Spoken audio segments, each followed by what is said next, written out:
Сәлем достар, сіздермен Ұлжан Жұмабайқызы. Мен сіздермен бүгін фунчоза салатын жасалу жолымен бөлісетін боламын. Менімен бірге болыңыздар. Ең алдымен біз етімізді маринадтап аламыз. Ол үшін осындай сиыр етін, кез келген етті осындай ұзынша әрі жіңішке етіп турап алып ыдысымызға салып аламыз. Оның дәміне қарай тұзын саламыз, қара бұрыш саламыз. Сіздер кез келген өздеріңіз ұнататын дәмдеуіштерді қоссаңыздар болады. Келесі менде осындай фунчоза салатына арналған дәмдеуіш. Бұл дәмдеуішті кез келген дүкеннен таба аласыздар. Осы дәмдеуіштен бір ас қасық қостым. Одан соң 2 ас қасық соя тұздығын қосамыз.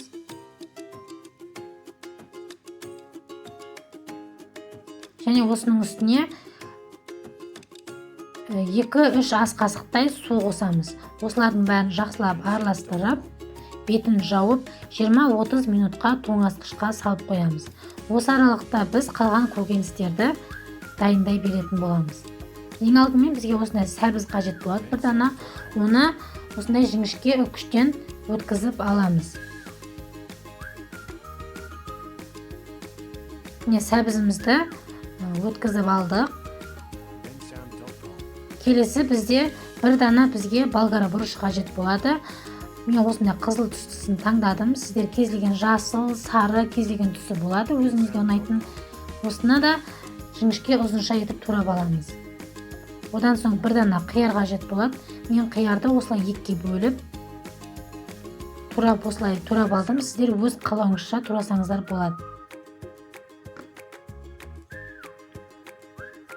Осы қиярымыз дайын болды. Енді петрушка мен укропымызды да жуып тазалап осылай турап аламыз. Бұл міндетті емес. Егер сіздерге мұндай аскөктер ұнамайтын болса, қоспай-ақ қоссаңыздар да болады. Және 2-3 тісше сарымсақ қажет болады. Сарымсақтарды осылай ортасынан бөліп, сарымсақ езгішпен езіп алдым. Менде осындай сарымсақ езгіш бар. Сонымен езіп дайындап алдық. Осы аралықта біздің 20-30 минутымыз өтеді. Енді табамызға сұйық майды құйып аздап, оның үстіне тоңазытқыштағы маринадталған етімізді үстіне салып, осы майда қуырамыз. Алдымен кішкене осы майда біраз қуырып аламыз.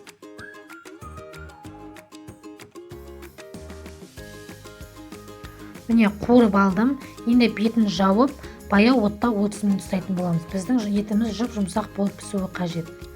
Осы аралықта мен фунчозаға арналған лапшамды дайындап аламын. Бізге кез келген дүкендегі лапшаны алсақ болады. Өздеріңізге ұнаған қалың немесе жіңішке түрін таңдап алып, осылай ыдысымызға саламыз. Бұл жерде менің ыдысым кішкентай емес. Қазір үстіне қайнап тұрған ыстық суымызды құйған соң, ол кішкене басылып, барлығы осы ыдысқа сиіп кететін болады. Осылай бетін жауып, 10 минутқа қалдыратын боламыз. Міне 10 минутымыз өтті. Енді бұл қамырды жақсылап салқын суға жуып аламыз. Міне салқын суға жуып алдым. Менің қамырым дайын. Енді табадағы етіміздің қақпағын ашып, отты кішкене күшейтеміз де, осының үстіне сарымсағымызды қосамыз.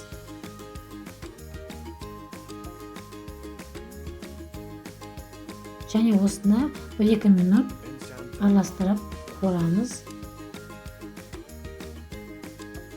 1-2 минут қуырып болғаннан кейін оның үстіне сәбіз саламыз. Бұл жерде бір сәбіз сізге көп болып көрінуі мүмкін, бірақ ол қазір қуырғаннан кейін басылып қалатын болады. Сол үшін қорықпай қоса беріңіздер. Енді осыны жақсылап 1-2 минут сәбізді қуырып аламыз.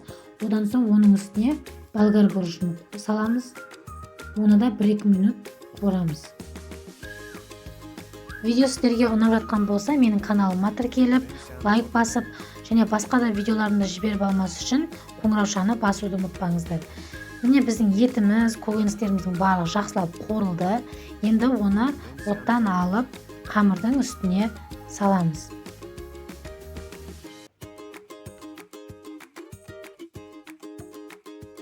Оның үстіне туралған қиярымызды саламыз. Одан соң аскөктерімізді саламыз. міне біздің барлық қоспаларын қосып алдық. Енді жақсылап осыны араластырамыз.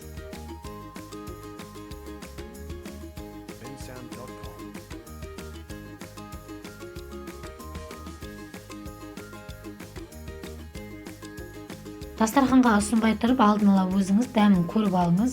Егер тұзы кем болып жатса, тұз немесе соя тұздығынан кішкене қосып жіберсеңіз болады. Бірақ менде ешқандай тұзы кем болған жоқ, өте дәмді болып шықты.